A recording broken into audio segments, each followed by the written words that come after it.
You're tuning into Black and White Sports on YouTube. The no-holds-barred truth on sports.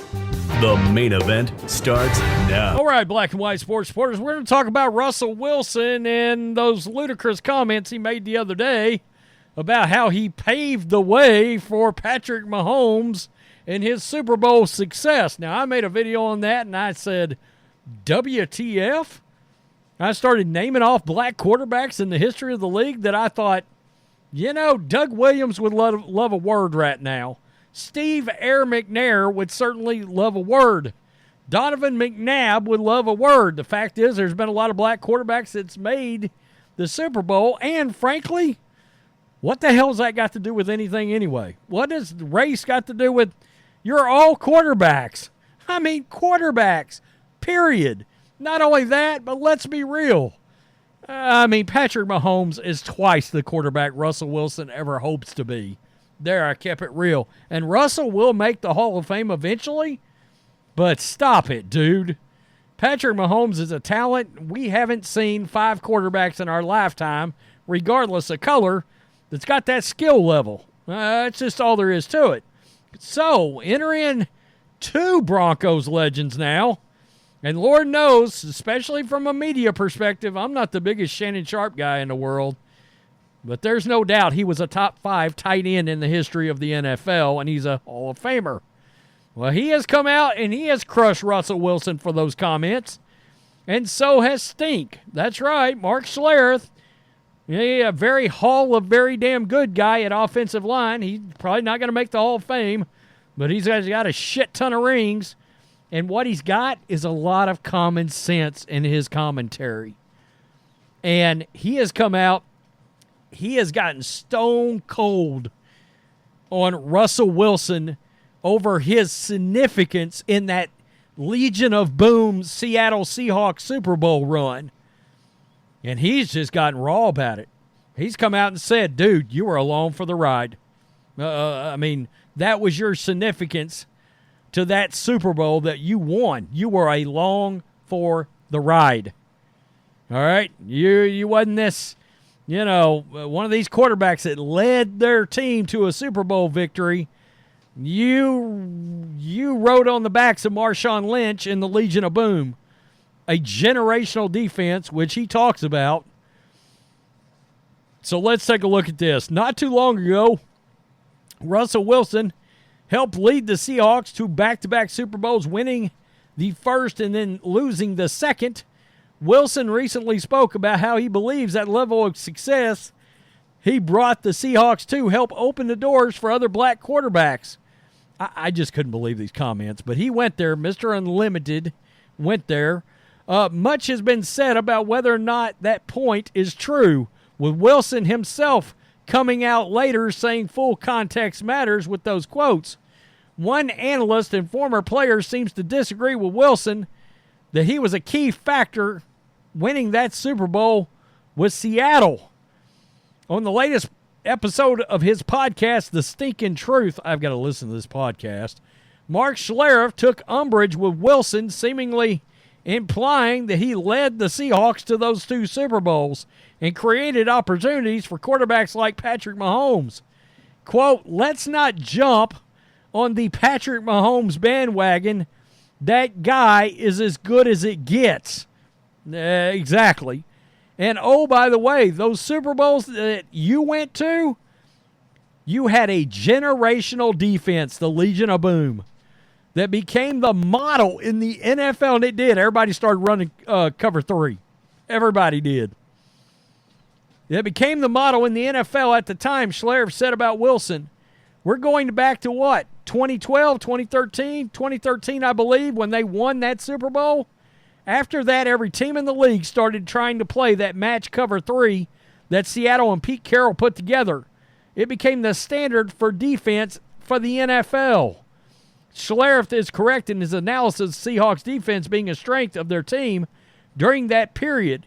In fact, they even scored the first Super Bowl victory, crushing one of the best offenses in the NFL has ever seen. Schlereth continued to break down his thoughts on Wilson and his contributions to the Super Bowl. You had a generational defense. You had a running game with Marshawn Lynch in beast mode. And make no mistake, Marshawn Lynch will eventually make the Hall of Fame as a running back. You didn't have a cape on you. You didn't sling a team on your back and carry them to the promised land. You were along for the ride to a degree. If we're just going to be honest about history and honest about history of that, let's be honest about the teams that you went to the Super Bowl with. Wow. Wow.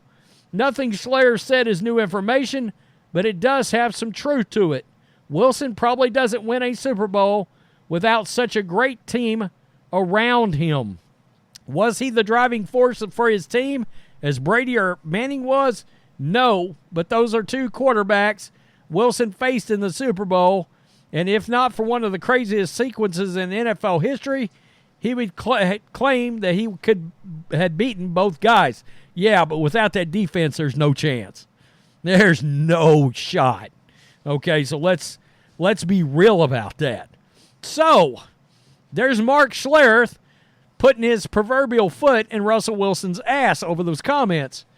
Well, Shannon Sharpe lined up, and he dropped a bomb on his opening door for African-American quarterbacks line. And this is exactly what I said, almost, pretty close to it. Quote, so what role did Doug Williams play? Question mark. The first African-American quarterback to actually get to and win the Super Bowl and win the MVP. So what about Shaq Harris? What about Joe Gilliam? So what did Marlon Briscoe do? Jack Harry? Steve McNair. They opened no doors? Question mark. Donovan McNabb, Michael Vick, and it was you? I just don't know what he was hoping to accomplish by saying what he said. He opened doors? Question mark. Huh? No, it was the guys who came before you, who had success, who opened doors for you. I could not agree more. I could not agree more. I couldn't believe. I was like, and look, I know Russell Wilson has tried to sort of walk back some of these comments now, talking about context and whatever. The problem with Russell is his history of making things a lot about him. Okay? He has set his own precedent for it.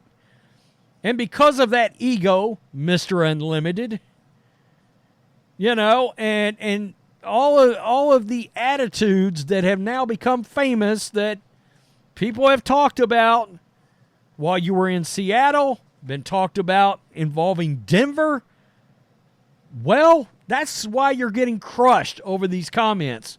Because, yeah, people are just going to basically be like, well, that's Russell Wilson being Mr. Unlimited again, or trying to be. And again, I think Russell, good signing for the Steelers. I do believe that. But he's a good signing because it was $1.2 million. If he would have been for $25 million, I would have been like, yeah, I don't think so much. My ceiling would have been about $15 million a year on this guy. Because there is obviously something wrong on these teams he's involved with where he loses the coaches and the players on the team. And whatever it was, Mark Schlereth, he's around that team in Denver.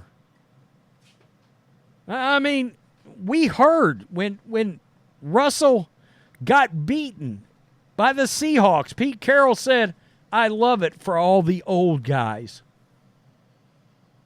Well, what does that tell you? What does it tell you? I don't know. Look, there's a world where I do think Omar Khan did a great job here. But there's also a world where this could be an unmitigated disaster for the Steelers, and this totally won't work out. For the amount of money, and look, you got Justin Fields there, so at least you got a backup plan in all of this. But there's a world where this Russell Wilson thing does not work out. And I know one thing, he's gotten crushed over these black quarterback comments. It just made no sense. And why are you making it about race anyway? It's ridiculous. Weak sauce there. Tell me what you think. Peace. I'm out. Till next time. Thanks for watching the show. Be sure to like, comment, and subscribe. Be sure to tune in next time on Black and White Sports.